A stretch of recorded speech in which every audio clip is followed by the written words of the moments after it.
Pagiging strong, independent woman ang ini-enjoy ngayon ni Kylie Padilla as a single mom. Ina-appreciate rin niya ang kanyang strength bilang babae na mawi-witness sa newest GMA series na Task Force Firewall starting Monday. Yan ang chika ni Nelson Canlas. Kylie Padilla has found strength in being single.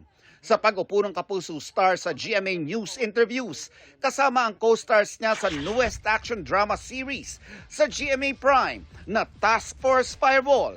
Ikinuwento niya na marami raw siyang na-discover about herself as a single mother. You're very happy now as a single mom. Na-enjoy mo tong moment na to. Yes.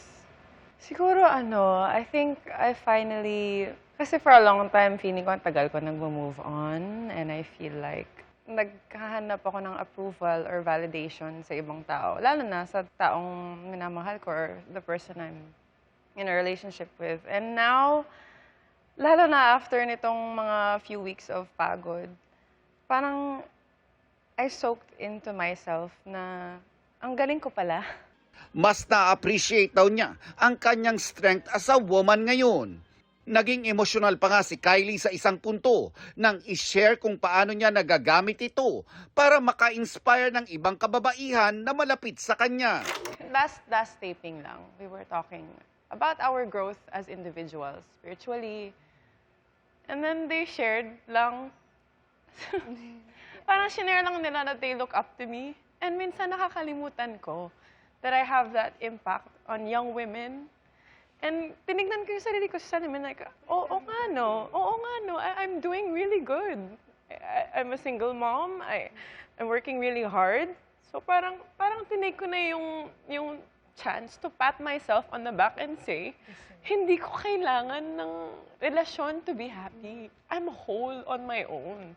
And parang, oo nga, sige na nga, I'll take that compliment.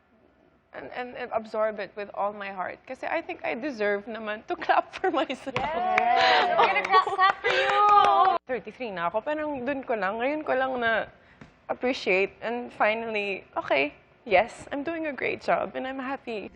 Ang tibay ng loob ni Kylie, bit-bit niya raw sa kanyang role sa series bilang leader ng Task Force Firewall.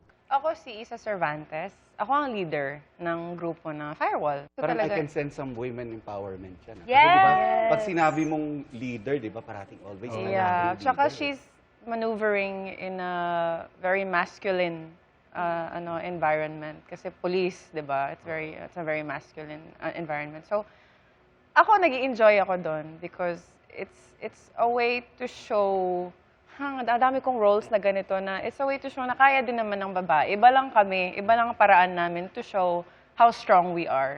Sa teaser video ng serye, napanood na ang isa sa death-defying stunts kasama ang kanyang co-star na si Miguel Tan Felix, kung saan nagrapel sila pababa ng isang high-rise building. But you had to rehearse this. Yes, nagkaroon We kami ng rehearsed rehearsal. everything, second floor? Umangat lang kami ng konti.